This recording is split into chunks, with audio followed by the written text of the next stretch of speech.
히브리서 10장 26절에서 31절 말씀입니다. 히브리서 10장 26절에서 31절 봉독하도록 하겠습니다. 우리가 진리를 아는 지식을 받은 후 짐짓 죄를 범한즉 다시 속지 않은 제사가 없고 오직 무서운 마음으로 심판을 기다리는 것과 대적하는 자를 태울 맹렬한 불만이 있으리라. 모세의 법을 폐한 자도 두세 증인으로 말미암아 불쌍히 여김을 받지 못하고 죽었거든. 하물며 하나님의 아들을 짓밟고 자기를 거룩하게 한 언약의 피를 부정한 것으로 여기고 은혜의 성령을 욕되게 하는 자가 당연히 받을 형벌은 얼마나 더 무겁겠느냐. 너희는 생각하라. 원수 갚는 것이 내게 있으니 내가 갚으리라 하시고 또다시 주께서 그의 백성을 심판하리라 말씀하신 것을 우리가 아노니 살아계신 하나님의 손에 빠져 들어가는 것이 무서울진저 라는 제목으로 하나님의 말씀으로 배교에 대한 경고라는 제목으로 함께 은혜 나누고자 합니다. 사랑과 은혜가 풍성하신 하나님 아버지, 이 시간에 하나님의 말씀을 대언합니다. 하나님, 이 입술을 주장하여 주셔서 성령의 말하게 하신 따라 성령의 감동에 따라 오직 주님의 뜻만 전하게 해주옵소서. 예수님의 이름으로 기도드렸습니다. 아멘. 네, 오늘 하나님의 말씀의 제목은 배교에 대한 경고라는 제목으로 함께 은혜 나누고자 합니다. 배교라는 것은 무엇일까요? 제가 이 사전을 찾아보니까 배교는 버림, 떠남 혹은 반역이라는 뜻을 가지고 있습니다. 그래서 이와 비슷한 말로 배반과 배신이 있는데 약간 뜻이 달라요. 배반은 믿음을 저버렸을 뿐만 아니라 완전히 돌아서 버린 거예요. 네, 배반은 배신은 그리고 배반은 믿음이나 의리를 저버렸을 뿐이지 돌아서진 않아요. 약간 완전히 관계를 끊지 않고, 우리가 사람과 사람 사이에 관계를 끊지 않고 그래도 유지를 하면서 그래도 가깝게는 안 자고 가깝게 그렇게 예전처럼 지내지 않고 그래도 그냥 인사 정도 할 정도로 그냥 비유를 하자면 그 정도의 거리를 두고 하는 것을 배반이라고 하고, 배신은 완전히 그 사람에 대한 믿음을 저버렸을 뿐만 아니라 돌아서 버리는 거예요. 그래서 우리가 예수님 앞에 정말로 우리가 순간순간 살아가면서 배신을 하고 있는지 아니면 하나님 앞에 예수님을 배반을 하고 살아가는 건지 한번 오늘 말씀을 통해서 들어보도록 하겠습니다. 복음은 기쁜 소식이라는 뜻입니다. 복음을 알고 예수 그리스도를 믿어 구원을 얻은 백성이 될 때 우리는 흔히 그것을 중생이라고 합니다. 중생이라는 다시 태어나는 것입니다. 그래서 우리가 흔히 세상에서도 죽을 수밖에 없는 상황에서 정말로 구사일생으로 살아났을 때 혹은 누군가의 은혜로 죽을 상황에서 생명을 건졌을 때 나는 이제 다시 제 새로운 인생을 산다, 제 2의 인생을 산다라고 그렇게 고백하면서 남은 인생을 더 의미있게 살려고 애쓰는 모습을 우리가 가끔 TV나 사람들을 통해서 듣게 되곤 합니다. 예수를 믿고 믿음의 고백을 한 우리가 다시 태어났다고 하는 것은 그와 같은 이치입니다. 예수를 믿는다는 것은 인생에서 최고의 사건입니다. 그래서 예수를 처음 믿을 때 참 큰 기쁨을 누립니다. 그만한 기쁨이 없고 그만한 감격이 없음을 경험합니다. 세상과 다 바꿔도 바꿀 수 없는 구원의 감격이 있습니다. 여러분, 구원의 감격 있으세요? 구원의 감격. 내가 아무리 없고 내가 아무리 힘들어도 내가 예수를 믿음으로 말미암아 영원한 천국, 영원한 그 지옥불에서 지옥불에 떨어져서 그 불과 유황에서 정말 호덕이고 물 한 잔 먹고 싶어도 못 먹고 뱀과 구렁이가 그 사자가 매 그 득실거리는 그곳에서 평생 영원히 있어야 되는데 예수 그리스도의 피로 말미암아 예수 그리스도의 우리가 그 구주를 영접하고 영생을 얻은 그 결과로 우리는 영원한 천국을 가게 됐어요. 그 구원의 감격이 있느냐 말입니다. 아멘. 네. 우리 교회도 정말로 그런 고백을 하는 분들을 볼 수 있어요. 근데 그렇지 못하고 구원의 감격이 있는지 없는지 그저 그냥 세상에 취해서 그냥 그렇게 살아가는 영혼도 있어요. 얼마나 안타까운지 몰라요. 네. 나중에 몇 번 권면을 합니다. 권면하고 또 찾아가서 권면하고 기도해주고 그래도 그게 제대로 돌아가지 않을 때는 정말 안타깝지만 근데 본인이 이게 어느 권면해주고 신방해주고 막 이렇게 하는데 그 당사자 받는 그 사람은 그래 너는 그래라 너는 떠들어라 나는 내 할 것 한다 그러고 술 먹어버리고 담배 피우고 세상 것 즐길 거 즐기면은 안 되는 거예요. 같이 어우러지고 같이 저기가 돼야지 한 사람만 열심히 해가지고 가서 기도해주고 해주면은 다시 세상으로 돌아가고 다시 그래버리면은 이게 어떤 진전이 없어요. 그 자리에서 맴돌다가 얼마나 안타까운지 몰라요. 그러나 문제는 세월이 흐르면서 그런 마음을 잃어버리는 것이에요. 우리가 이 구원의 감격을 처음 받았던 그 감격을 계속 이렇게 지속적으로 가는데 이 세상에 너무 험악하다 보니까 우리 누구나 인간은 가다가 그 마음이 이렇게 흔들리고 저렇게 흔들리고 또 이렇게도 사람이 옆에서 살살살살 하면 이렇게도 가고 저렇게도 가고 그러다가 내 가는 길이 이렇게 흔들릴 수가 있어요.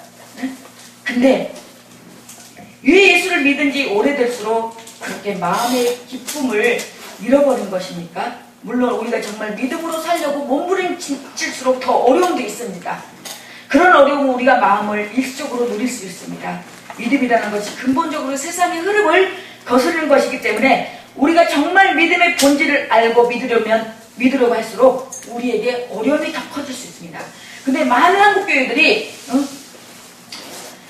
예수 믿으면 다 잘 된다, 복 받는다, 기복주의 신앙으로 해가지고 그렇게 말씀을 전하다고 보니까 이 성도들이 어떤 어려운 일 닥치고 집안에 우환이 생기고 무슨 일이 생기면 나한테 왜 이런 일이 닥치는 건가? 그러고 나하고는 예수 믿는 게 맞지 않는가 보다 중간에 도중에 하차해버린다는 거예요.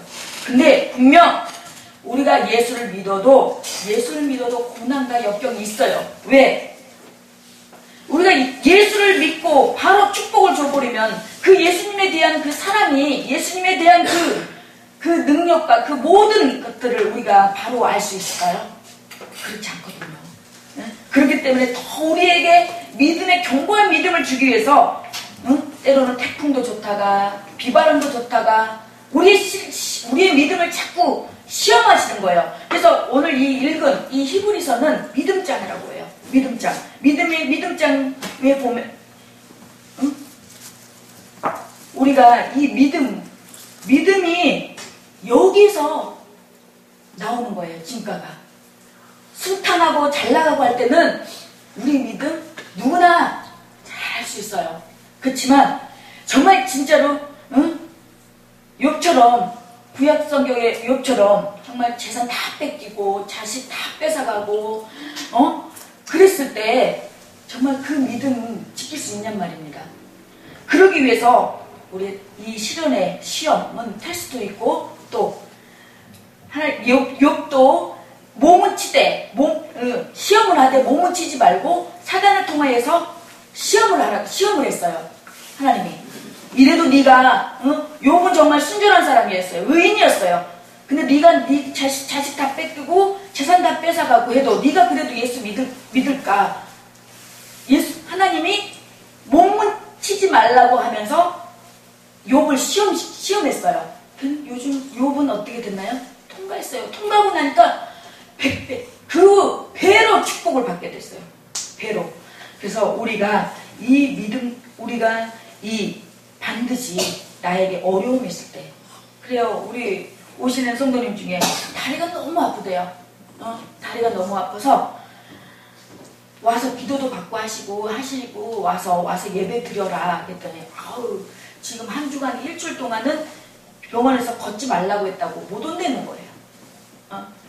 여기저기 이렇게 전단지도 뿌리고 그러면서 다리를 너무 많이 써가지고 안 그러면 지금 수술할 지경이 됐다는 거예요. 그러면 봐보세요. 그 믿음 그게 과연 하나님을 믿는다고 하지만 내 입맛을 맞추는 믿음 아니에요? 내가 다리 아프면은 내가 건강하면 가고 건강하지 않으면은 쉬고 내가 평상시에 정말 내 믿음이 이런 걸 통해서 볼 수가 있어요. 그래도 그 아픈 다리를 뚫고 나왔을 때 그 믿음을 보시고 하나님 그 다리 치료해 주셔요. 우리 봐봐요. 우리 앞에 우리 성도님 다리 그렇게 아파도 나와서 기도받고 그래도 나오고 했더니 지금 걷는 게 다리 멀쩡하셔요. 그래서 우리가 예수를 믿고 처음 믿는 성도가 자기 믿음을 간증하고 나누고 싶어 무슨 말인가 하면 그때는 다 그래요. 그런가야. 처음 믿을 때는 나도 그랬어 라고 아무런 부끄러움도 안타까움도 없이 말하는 것입니다. 오히려 우리는 그때 그 뜨거운 마음을 회복하지 못해 안타까워하며 하나님께 나아가야 합니다. 그리고 그런 말을 자신도 모르게 또 한다면 정말 땅을 치며 회개해야 됩니다. 그것은 정말 그리스도의 피를 헛되게 하는 것입니다. 제가 며칠 전에 저 아는 목사님의 교회에서 1일 성회가 있어서 거기 이제 뭐 찬양도 있고 그래서 갔는데 간증하시는 목사님이 가난 미길이나 일길이나 거의 아무튼 가난 일기인데 파주에서 오셨는데 그 도토리를 주워서 물 써가지고 그걸 가져와셨어요. 그래서 더 일을 하고 더해서 그 특수사역이라서 그 목사님은 그곳에서 이렇게 농사를 지어서 나눔을 하고 또 어려운 교회에 나눔을 하고 그렇게 계시더라고요. 근데 자기가 당신이 아팠을 때보다 더 열심히 더 일을 한다는 거예요. 그리고 병원에서 주위에서는 병원에 가봐라 왜 그러고 있느냐고 병원에 가봐야지 왜 그러고 있느냐고 옆에서 주위에서 난린대요. 그래도 나는 지금 다 나았다고 가끔 이 통증은 오지만 하나님 앞에 기도하고 그냥 하나님께서 치료해 주실 것을 믿고 가서 거기서 검사하고 뭐하고 항암제 맞고 그런 것보다 그냥 하나님 앞에 더 나는 더 봉사하고 헌신하고 그러다 가는 게 그분은 더 알차다는 거예요. 더 유익되다는 거예요. 그러면서 가난 이 길이었는데 전혀 그렇게 안 보이는 거예요. 그러면서 간증하시면서 일하시면서 그렇게 하시는 걸 보면서 우리는 어때요? 뭔 일 있으면은 그냥 우리의 인상에 우리의 생활에 몸져 그냥 안절부절하잖아요. 근데 그 여유로움 정말 그 평온함을 보면서 그것이 바로 믿음이지 않나 생각해요. 믿음은 바라는 것들이 실상에 보이지 않는 것들의 증거라고 했어요. 우리가 지금 예수 믿긴 하지만 그 예수는 우리 눈에 안 보여요. 그 예수님을 믿으면서 예수님께서 고쳐주실 거라 해결해 줄 거라 그런 걸 믿고 하나님 앞에 나왔을 때 그 하나님께서 해결해 주시고 회복해 주시고 그리하지 아니하실지라도 하나님 앞에 나와서 예배하고 하나님 앞에 헌신할 때 하나님께서 내 때 아닌 내 후세 때 그럴 때 하나님께서 더 큰 축복을 받아 누리는 그 믿음, 그 여유로움 그것이 우리 여러분들에게도 있기를 소망합니다. 오늘 본문의 배경은 이 히브리 성도들이 처음에는 예수를 잘 믿었어요. 근데 시간이 흐르면서 주님을 떠나기 시작했어요. 그들 중에는 예수 그리스도에 대한 믿음이 잃어버린 사람들도 있는 것 같습니다. 꼭 그렇게 볼 수만은 없지만 26절에 보면은 우리가 진리를 아는 지식을 받은 후 진즉 죄를 범한 즉 다시 속지 않은 제사가 없고 우리가 진리를 아는 지식을 받았어요. 근데 다시 죄를 범한다면 속지 않은 제사가 없고 여기서 이 말이 무슨 뜻이냐면은 진리를 아는 지식을 받은 후에 표현은 예수를 믿는 것을 말합니다. 그들이 예수 그리스도를 믿고 믿음의 삶을 살다가 진즉 죄를 범했어요. 즉 믿음을 떠나서 불신자처럼 되었어요. 그들에게 무서운 심판이 기다릴 거라고 말합니다. 여기서 말하는 것은 살다가 죄를 범했다고 해서 심판이 있는 것이 아니라 죄를 지을 수도 있어요. 근데 그 죄를 지었다고 예수를 떠나서 세상 사람처럼 불신자처럼 그렇게 떠나버리면 배교해버리면 그들에게 무서운 심판이 기다리고 있다는 것이에요. 형벌, 심판. 하지만 이들이 예수를 반드시 지금 이 오늘 본문 이 히브리인들이 반드시 떠났다고는 말할 수 없는 게 적어도 히브리 수신자들은 지금 여전히 예수를 믿는 믿음의 공동체 안에서 있긴 있어요. 그래야 이 서신을, 이 편지를, 사도 바울의 편지를 받을 수 있기 때문에 그런 면에서 이 히브리서는 지금 예수를 떠나지 않았지만 그러나 믿음이 많은 흔들리는 이들에게 그들의 믿음을 새롭게 세우기 위해 주시는 말씀입니다. 그런 점에서 우리가 흔히 겪은 문제가 예수를 믿는 연조가 많을수록 신앙의 열정이 식어지는 경험을 하는 우리들의 문제와 어쩌면 동일한 상황이라는 것을 볼 수 있습니다. 왜 성경 말씀에 먼저 된다가 나중 되고 나중 된다가 먼저 된다고 했잖아요. 예, 이 먼저 믿은 사람이 내가 이만큼 왔고 나 이만큼 했어. 나 할 만큼 했어. 그러다 보니까 조금 내기 쉬어야지. 이 안일함에 빠지니까 이러한 것이 발생이 된다는 것이에요. 그래서 이 배신도 사람도 우리가 처음부터 그래 너 이제 다시는 안 봐. 그러고 딱 돌아서나요? 그렇지 않잖아요. 우리도 서서히 봤다가 보다가 이제 그래도 관계를 인사를 하고 또 얘기를 하다가 이제 아니다 싶을 때는 탁 돌아서서 그 사람하고 상대를 안 하잖아요. 우리도 처음부터 딱 교회를 안 나와버리고 세상으로 가버리는 게 아니라 나왔다 안 나왔다 그러다가 그것이 점점 식어지면서 우리가 세상으로 가버리잖아요. 그렇다면 히브리 성도들이 가지고 있었던 이 믿음의 문제, 그리고 우리가 가지고 있는 이 믿음의 문제는 무엇입니까? 무엇이 우리로 하여금 처음 신앙의 열정을 잃어버리게 하고 마치 예수를 믿기 이전의 상태처럼 돌아가게 하는 것일까요? 첫 번째로 믿음이 식어지는 첫 번째 이유는 신앙 고백이 불확실하기 때문입니다. 29절에 이렇게 말합니다. 하물며 하나님의 아들을 짓밟고 29절 안에 우리의 신앙이 식어지는 세 가지 이유를 언급하고 있습니다. 첫째가 바로 하나님의 아들을 짓밟는 거예요. 하나님의 아들이 누굴까요? 예수 그리스도입니다. 이것은 바로 신앙 고백이 불확실한 거예요. 예수 그리스도께서 십자가 위에서 이루신 구속의 역사를 소홀히 여기는 것입니다. 하나님께서 당신의 아들 예수 그리스도를 이 땅에 보내셔서 인간이 대신해서 십자가 위에서 속죄의 제물로 돌아가셨다는 것은 그분이 하실 수 있는 최대의 것, 그분이 가장 아끼고 귀하게 여기는 존재를 내어놓으셨다는 거예요. 하나밖에 없는 아들 이 예수 그리스도를 우리의 인류의 죄를 대신해서 내놓으셔서 십자가에 못 박혀 돌아가심으로 말미암아 우리가 영원한 영생을 얻었어요. 근데 이것은 다른 어떤 것과도 비교할 수 없고 다른 어떤 것과도 바꿀 수 없는 것이라고 우리가 내 입에서 내 입술로 고백이 되어야 돼요. 마태복음 16장 13절에 시몬 베드로가 그랬어요. 주는 그리스도여 살아계신 하나님의 아들이라고 명확하게 신앙 고백을 했고, 도마는 요한복음 20장 28절에 나의 주님이시요 나의 하나님이시라고 확실하게 고백을 했어요. 다른 모든 사람의 하나님이 아니고 나의 하나님이라고. 도마는 이 하나님이 나의 하나님이라고, 나의 하나님이고 나의 주님이시라고 확실히 고백했어요. 그런 고백이 이 시간에 우리 성도님들에게도 있어지길 축원합니다. 아멘. 26절에 다시 보면 우리가 진리를 아는 지식을 밟은 후 진짓죄를 범한즉 다시 속죄하는 제사가 없다고 했습니다. 즉 이렇게 주님의 은혜를 알고 난 후 다시 믿음이 식어진 경우에는 다시 방법이 없다는 것입니다. 이런 경우는 다시 속죄하는 제사가 없다고 못 받고 있습니다. 이 말씀은 논리적으로도 그렇고 상황적으로도 그렇습니다. 동물 제사가 아니라 하나님의 아들이 친히 희생제물이 되어서 십자가에 죽으셔서 인간의 구원의 길을 열어놓으셨는데 그것을 부인하거나 혹은 그런 신앙 고백을 함에도 불구하고 세상으로 들어가거나 가슴이 식어진 채 냉랭하게 살아간다면 그런 사람들에게는 방법이 없다는 것입니다. 맞아요.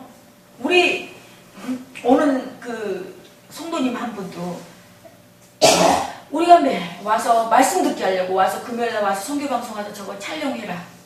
그리고 또 가서 이사했다고 해서 제가 누누이 얘기했었거든요. 우리가 예배 잘 드리고 하나님 앞에 기도하면 좋은 배필 만나게 해달라고 기도해라. 그거 줘버리고 그냥 자기 아는 저기에 의해서 이렇게 만나가지고 얼마 못 가서 일은 안 하고 하면은 그게 아무리 많은 재산이라도 뭐 곶감에 곶감 빼먹든 금방 없어지잖아요. 그 얼마 있다가 보니까 그 집 들어간 지도 1년이 좀 넘었나? 집 사가지고 들어간 아파트도 1년이 좀 넘었나. 근데 또 다시 그 집을 세놓고 또 다른 집을 또 아파트를 또 들어갔더라고요. 들어가서 신방 가려고 가서 보니까 이건 보일러도 안 되고 뭣도 안 되고 그렇게 되는 거예요. 그러니까 그 마음이 식어져 버리니까 우리가 옆에서 아무리 제가 기도를 해주고 뭘 해도 본인도 막 이 믿음이 이렇게 몸부림치고 매달리고 해야 되는데 그렇지 않으니까 이게 안타까워. 그래서 그래도 좀 이렇게 순종하고 전화도 받고 이렇게 순종하고 그러면은 어느 정도 이렇게 그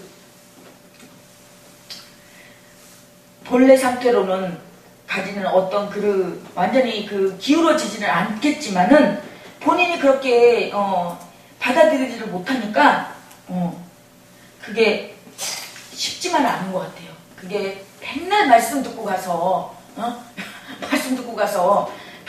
또 가서 술 먹고 물론 이게 뭐 하루아침에 믿음이 장성이 돼갖고 뭐 술도 딱 끊고 담배도 끊고 딱 그래버리면 얼마나 좋겠어요. 근데 오랫동안 그렇게 해왔던 사람이라 그렇게 되지 않아요. 그래서 그렇지만 이러한 것들이 결단을 하지 않으면은 거듭나지 않으면은 아무리 말씀이 꿀송이 같은 단 말씀이 해도 이 말씀에서 받아들이지가 않아요. 이 계란으로 벽치기 튕겨 나가버려요. 말씀이 튕겨 나가버려요. 그래서 예수 믿는 사람 거듭나야 돼요.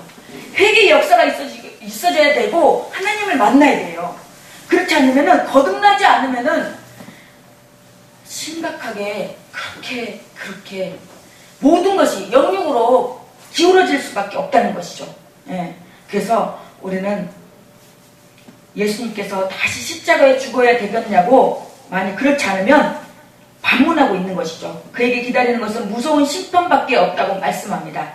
그래서 아까 진리를 받는 것은 기독교의 진리에 대한 지식을 획득한 방법을 제공받는 것일 뿐만 아니라 그러한 진리의 의무와 증거들을 제대로 이하여 그것을 믿는다는 확실한 고백을 하는 것과 같다고 했습니다. 여기에는 신앙 고백의 문제가 있습니다. 하나님의 아들 예수 그리스도께서 나를 구원하시기 위하여 십자가에 두어 가셨다는 것을 정말로 믿느냐 하는 문제를 점검해야 하는 것입니다. 정말로 믿는다고 생각하고 살아가지만 사실은 안 믿는 것일 수도 있습니다. 아니면 혹 불확실할 수도 있고요. 입으로 고백하지만 삶으로 고백하는 것은 아닐 수 있다는 것이에요. 입으로 예수를 믿는다고 하지만 삶이 정말 그 분처럼 나가서는 진짜 개차반으로 살아간다면 그게 어떻게 예수를 믿고 예수를 영접했다고 할 수 있어요. 그래서 우리는 우리의 믿음의 냉랭한 이유를 여러 가지로 제시해야 합니다. 장래의 문제로 근심함으로 믿음이 냉랭해질 수 있고요. 우리가 또 어떤 부부간의 문제나 또 병 때문에 이러한 저러한 문제로 신앙한 예수를 떠나서 신앙의 문제가 열정이 식을 수가 있어요. 근데 하나님의 아들 예수 그리스도의 십자가의 구속 후의 역사를 짓밟는 것이라고 선언합니다. 왜냐하면 예수 그리스도의 십자가가 그 모든 것들을 다 덮을 수 있기 때문입니다.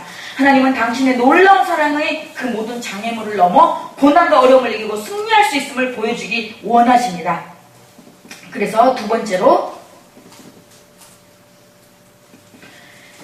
믿음이 식어지는 두 번째 이유는 신앙생활에 성실하지 못하기 때문입니다.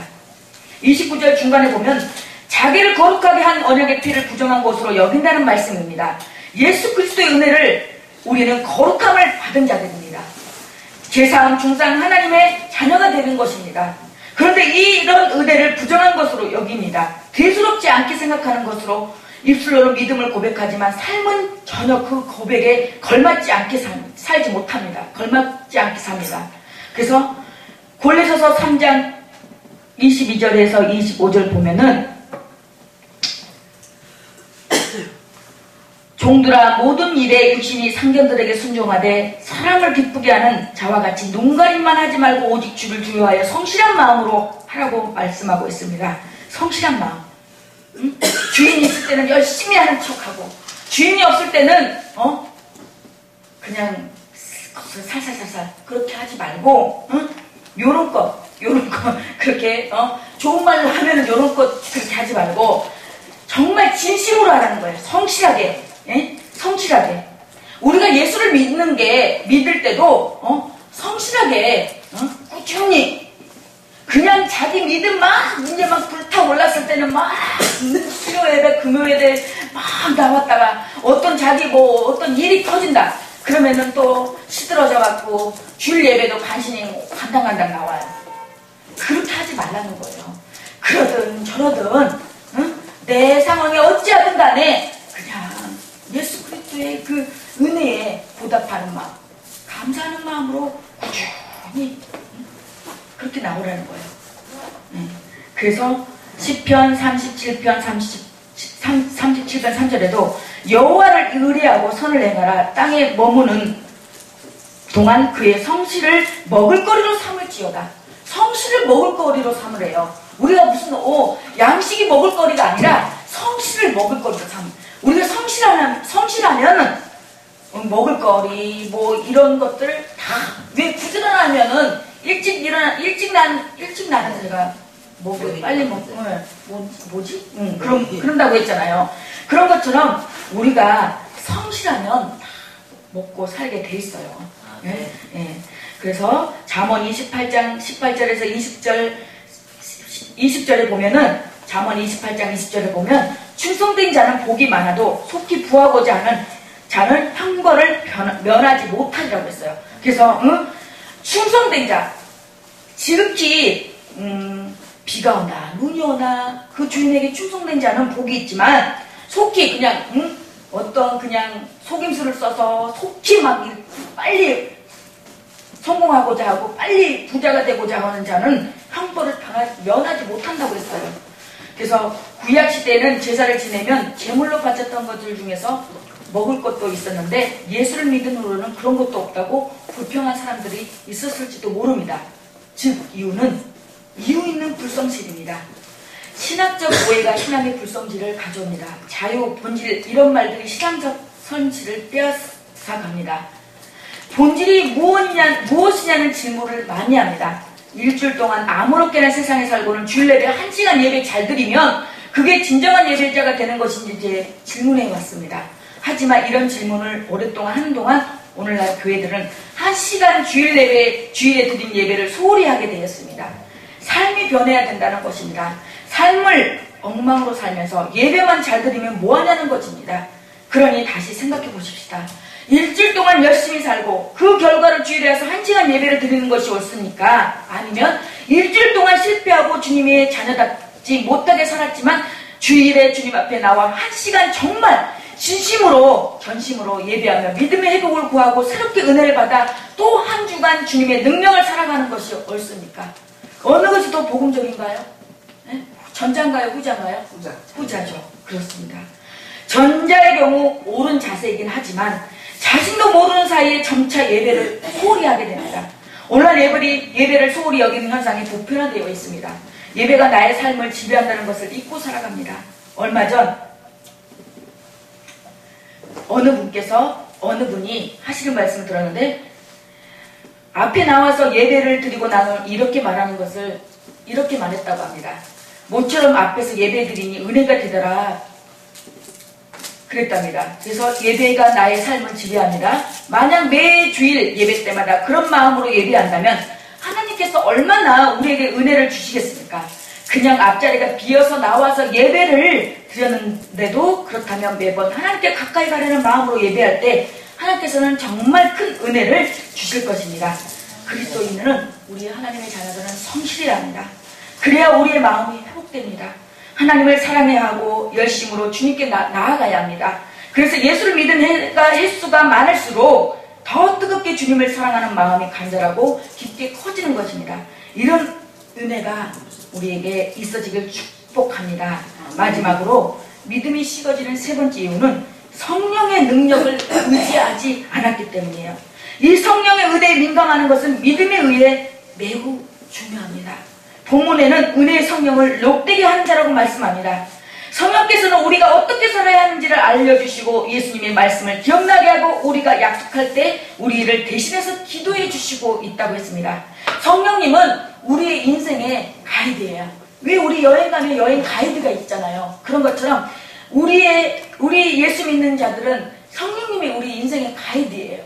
가이드이기 때문에 굳이 우리가 사람들한테 이렇게 물론 얘기할 수도 있고 할 수도 있어요. 그렇지만 성령님 말씀도 성령님의 말씀을 기울이고 또 우리가 기도하지 못하고 탄식하고 있을 때 우리가 말할 수 없는 탄식으로 우리를 기도해 준다고 했어요. 이 성령님께서 이 성령님의 이 능력을 의지해야 됩니다. 그러나 어쩌습니까? 우리는 성령님의 능력을 의지하지 않고 내 방법, 내 생각, 내 지식으로 가려고 그래요. 그럼 다 깨진다. 어그러지고 뻐그러지고 캔슬돼지고. 그래서 로마서 8장 12절에 그러므로 형제들아 우리가 빚진 자로 되어 육신에게 져서 육신대로 살 것이 아니라고 했습니다. 그리고 고린도 후서 4장 7절에도 우리가 이 보배를 질그릇에 가졌으니 이는 심히 큰 능력을 하나님께 있고 우리에게 있지 아니함을 알게 함이라. 그리고 사도행전 1장 8절에도 오직 성령이 너에게 임하시면 너희가 권능을 받고 예루살렘과 온 유대와 사마리아 땅끝까지 내 증인이 되리라고 했습니다. 우리가 내가 잘나서 예수님의 증인이 되는 것이 아니라 성령님이 우리에게 임하셨기 때문에 그 성령님의 권능을 받아서 우리가 이 예루살렘과 온 유대와 사마리아 땅끝까지 예수님의 복음을 전할 수가 있는 것입니다. 그래서 저는 제가 이 아름다운 선교 방송을 하면서 매주 느낍니다. 정말 이 하나님께서 때로는 인원이 많이 못 모일 수가 있어요. 안 모일 때도 있어요. 그렇지만 성실함으로 하나님께서 여기까지 또 보내주실 때는 여기까지 이 인원까지인가 보다 하고 그냥 그 주어진 대로 오시는 대로 하면은 그 다음 주는 또 더 뜻하지 않는 곳에서 보내주시고 그걸 보면서 야 이게 하나님의 방법이구나. 예. 적게 왔을 때는 빨리 끝나서 좋고 빨리 올려서 더 기도하라는 거 없다. 그리고 저기 하고 조금 더 일찍 많이 오시는 날은 또 그만큼 더 은혜를 누리고 그냥 우리는 거기에 대해서 너무 어떤 상황에 대해서 그런 쪽에서 그냥 내가 뭐가 잘못된 거지? 거기에 너무 그냥 깊이 파고들지 마시고 어떤 일이 일어났을 때 어떤 사건이 일어났을 때 이거는 분명히 하나님께서 분명히 하나님의 뜻이 있고 분명히 이 뒤에는 이 고통 뒤에는 이 사건 뒤에는 분명히 하나님의 예비하신 복이 있을 거야 라고 생각하면서 그냥 형통한 날에는 즐기고 공고한 날에는 나를 돌아보며 내가 뭘 잘못한 건 있지 않은가 공고한 날에는 나를 돌아보면서 그렇게 가다 보면은 우리가 하나님의 그 영원한 천국 그 하나님 나라에 들어가기까지 그 경지에 또 가다 보면은 가지게 되었어요. 그러니 우리는 이 성령님의 능력을 늘 의지하고 네 번째는 겸손해야 됩니다. 교만을 경계하고 있습니다. 31절에 살아계신 하나님의 손에 빠져 들어가는 것이 무서울진저 우리가 이 하나님의 손에 빠져서 하나님의 손에 빠지면 그래도 우리가 하나님 손에 있고 하나님 품 안에 있어야지 하나님께서 손을 놔버리고 하나님께서 그래 이제 네 마음대로 해 네 멋대로 살아가 그래버리면은 정말 그거는 어쩔 수가 없어요. 그거는 어떤 재간이 없어요. 그러니 그래도 내가 나한테 어떤 일이 닥치고 어떤 어려움이 닥칠 때 그래도 하나님께서 나를 사랑하니까 깨닫고 돌아오라고 그래서 이러한 징계를 주십니다. 우리가 자녀들도 매를 들 때 잘 되라고 매들지 못 되라고 매들어요? 그렇잖아요. 잘 되라고. 근데 매도 안 들고 그래 네 마음대로 네 법대로 살아라. 무관심이 제일 무서운 거예요. 그나마 우리가 이 손에 하나님 손에 빠져 들어가는 것이 굉장히 무서운 거예요. 그래서 우리는 식어진 믿음을 회복하고 우리는 중생한 그리스도인들이에요. 시편 90편 11절에도 누가 주의 능력을 알며 누가 주를 두려워하여야 할 때로 주의 진노를 알릴까? 주의 진노를 두려워하라는 거예요. 사람. 그래서 누가복음 12장 4절에서 5절에 보면은 몸은 죽여도 몸과 영혼을 능히 멸하는 그분을 두려워하라고 했어요. 근데 우리는 어쩌습니까? 사람을 두려워하잖아요. 예? 그 사람은 우리 몸은 죽일 수도 있어요. 죽일 수는 있어요. 예? 그러나 이 몸과 영혼까지는 죽이지를 못해요. 그분, 몸과 영혼을 능히 지옥에 멸하는 그분을 정말 두렵고 떨림으로 가야 돼요. 그분을 두려워하면서. 그래서 믿음의 고백을 분명하게 확인하면 세상을 이기는 승리자가 됩니다. 그러므로 신앙생활 하나하나에 성실하세요. 예배에 성실하시고 모처럼 앞에서 은혜를 누리는 것이 아니라 매주 아니 날마다 삶 속에서 분초마다 그런 은혜를 누리시길 바랍니다. 그래서 빌라델피아 교회는 요한계시록 3장 8절에 볼지어다 내가 내 앞에 열린 문을 두었을 때 능히 닫을 사람이 없으리라. 내가 내 행위를 아노니 내가 적은 능력을 가지고도 내 말을 지켜 내 이름을 배반치 아니하였다고 했습니다. 그래서 우리가 아까도 그랬죠. 배반이 처음부터 확 돌아서는 게 아니라 처음 배신합니다. 저버립니다. 그 말씀을 저버리고 천천히 식어지면서 우리의 신앙도 이거에 신앙생활 하는 것도 처음부터 교회 나 이제 내일부터 교회 안 나가야지 그러고 안 나가는 거 아니잖아요. 처음부터 이제 교회 예배 드린 것도 조금 싫어지고 이 핑계가 되고 저 핑계가 되지고 했으면서 나오기 싫으면서 이제 에라 모르겠다 그러고 그냥 될 대로 되라 그러고 가버리잖아요. 그런 것처럼 이 점진적으로 가지 않아야 돼요. 내가 이런 마음이 들 때 예배가 어떤 핑계거리가 자꾸 되고 예배 드려지기가 소홀해지고 교회 나가는 게 싫어지고 모여지기가 싫어지고 사람이 싫어지다. 응? 성도들이 싫어지고 왠지 싫어. 미워 그냥 꼴불견이야 그냥. 응? 그러면은 지금 내가 내 신앙이 지금 빨간불이 들어왔다. 응? 점검한 테스트를 해보세요. 지금 내 마음 상태는 내 심령 상태는 어떤지. 그 시편 101편 3절에도 배도자들의 행위를 미워하노니 라고 했습니다. 하나님은 이 배신자들 미워해요. 배반하는 자들 미워해요. 그래서 우리가 주님께 나아가다가 지치고 넘어질 때 성령께서 우리를 다시 일으키시고 도우십니다. 그래서 우리 하나님은 정말 이 자리에 내가 뭘 해서가 아니라 이 자리에 앉아있는 것만도 하나님은 기뻐하신다니까요. 내가 정말 하나님은 다 알아요. 내 심령이 어떻고 지금 내 상황이 어떻고 우리 집 형편이 어떻고 처지가 어떻고 다 알아요. 그렇지만 그걸 다 무릅쓰고 다 뛰어넘어서 초월해서 그걸 이기고 나왔을 때 하나님은 기뻐하신다. 저도 예전에 그랬어요. 정말 이 믿음이 없을 때 내 집안에 무슨 일이 있고 막 그러면은 가기 싫은 거예요. 그리고 또 막 이렇게 이 사람들이 수근수근거린가 그런 게 싫은 거예요. 그래서 대화도 별로 하고 싶고 교회 나가도 거기는 교회 이제 내 신앙생활 할 때는 교회가 컸으니까 성도가 웬만했겠어요. 그러다 보니까 근데 그러다가 내가 하나님의 은혜를 체험하고 나니까 은혜를 체험한 금요기도회 때인가 그 교회에서 금요기도회인데 그날따라 그 담임 목사님이 거기 교회 담임 목사님이 안수를 해줬어요. 근데 이 안수를 하는데 이 머리가 완전히 무슨 몇 도라고 할 수 없이 굉장히 막 불이 뜨거워지면서 기도를 하면서 이제 회개가 터지면서 기도를 하는데 기도가 끝나고 나니까 다 가고 우리 그 목사님하고 저밖에 안 남아있는 거예요. 그 큰 교회에 동그라니. 그래서 제가 그 뒤로부터는 어떤 일이 있어도 그냥 나와서 예배드리고 앉아 그냥 사람 마주치기 싫으면 저 교회가 크니까 저 한쪽 구석에 창문가에 앉아서 그냥 앉아갖고 예배드리고 있어도 어느 정도 시간이 흐르면 내 마음이 평안해지고 그래서 또 이제 은혜가 임하면 같이 교제도 하고 또 봉사하고 그렇게 갔어요. 그렇게 가는 거예요. 신앙생활 별거 없어요. 믿음은 들으면서 난다고 했어요. 자꾸 들어야 돼요. 자꾸 듣고 우리가 그러다 보면은 믿음의 척도가 견고해지고 믿음이 잘 잘하고 응? 고수의 고도의 믿음이 되는 거지 처음부터 믿음이 그렇게 막 저기 하는 사람 그게 얼마나 있을까요? 그러니까 우리는 이 땅에 살면서 순례자예요. 누구나 외회할 것 없이 우리 이 땅 떠나요. 이 세상 떠나요.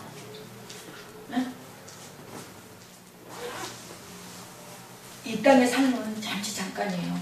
그래서 우리가 저 천국에 가서 영원한 생명 그곳에서 우리 다 같이 한 사람도 빠지지 말고 거기서 우리 다 만나서 서로 또 거기서